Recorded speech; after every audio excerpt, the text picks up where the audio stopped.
For a time, the humans of Serra knew the illusion of peace. Until Emergence Day. The return of Gears of War. It has been a long time since I have seen this much genuine interest in Gears of War as a franchise. Rumored to be launching around 2026, Gears of War E-Day is just what the franchise needed to revitalize both the new and old fans, and I am all here for it. Chainsawing the Locust,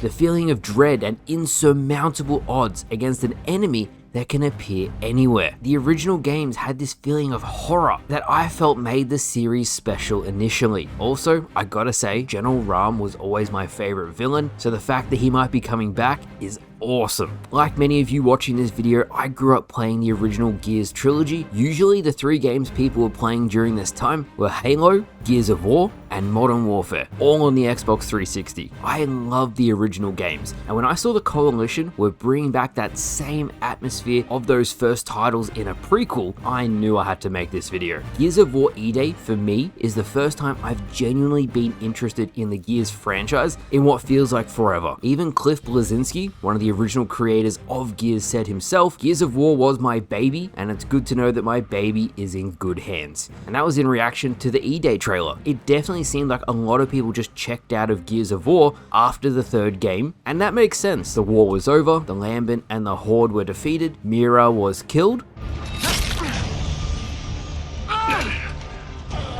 Feel that? That's from Dom. And everyone else you killed, you bitch.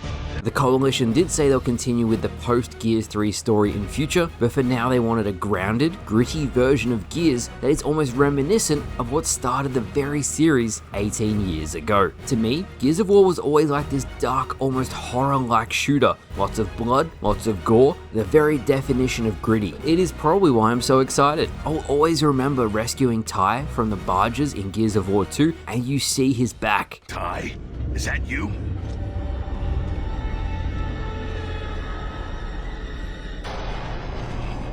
The horrors of the Locust, their society, and how they operate, I always found very interesting. Now, Gears of War E-Day is set just 2 months after the end of the Pendulum Wars, the war that created the Hammer of Dawn. The Coalition said themselves they wanted the Locust to be scary again, and personally, seeing the Krill come back is also pretty cool. That's what made me think General Ram is coming back, because he controlled the Krill. We also get to see the invention of the Chainsaw Lancer, and that weapon is iconic. Gears of War was actually one of the first games I grew up playing with my dad. Horde mode, the insane campaign, getting the collectibles, the soundtrack. You know, the soundtrack might be one of the most iconic ones for me outside of Halo. The main theme to this day still gives me goosebumps.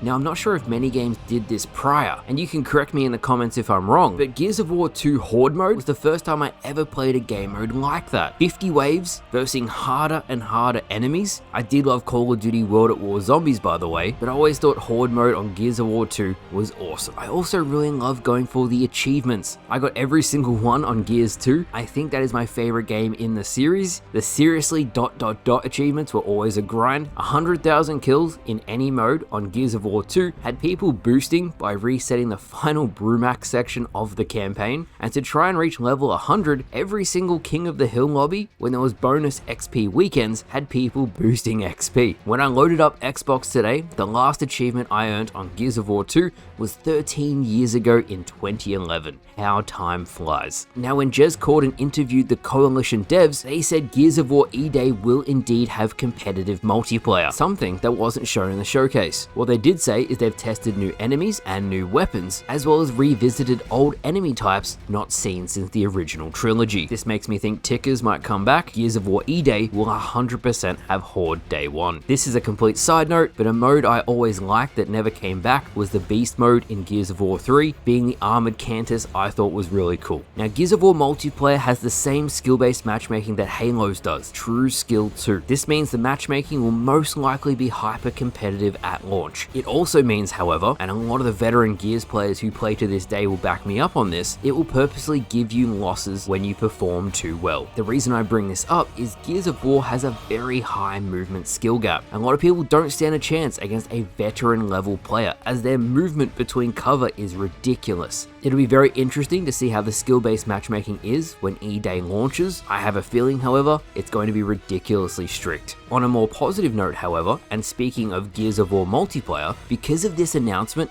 every single Gears of War game has seen a massive uptick in players. I went to Gears of War 2 on the Xbox 360 today. I found instant ranked Guardian matches against different people, by the way. I found faster games in ranked on Gears of War 2 than I do on Halo Infinite ranked. I also really liked the Series X FPS boost for the game. It made Gears of War 2 feel way more responsive, and it was pretty fun, although I will say playing the older Gears on high ping ain't it.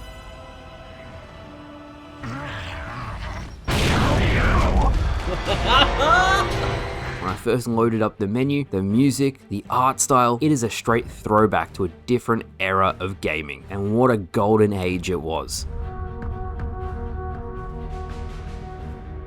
It's honestly been amazing to see just how excited people are for the next Gears game, especially because I know the franchise as a whole has been in hibernation waiting for this announcement. The trailer itself was incredible, as it showed just how strong a normal Locust drone is versus a human. Including the Mad World theme was a really nice touch. From what I read, Marcus used to be best friends with Dom's brother, who unfortunately died, so I'm sure E-Day will focus on Marcus and Dom becoming really good friends. It is really important to note, and I have to include this, that the Coalition didn't rule out a trilogy. There is 14 years between E-Day and Gears of War 1, including Marcus being sentenced to prison. They could totally do a trilogy if they wanted to. In any case, I love the Gears of War franchise, and it's great to see everybody so excited. A return to what made the series so popular to begin with is a really smart move, especially as newer generations will be able to experience it for the first time. With that said, I will definitely pick up the game day one. Did you like the Gears of War E-Day reveal trailer? Let me know down in the comments. So thank you all for watching, and I'll see you guys later.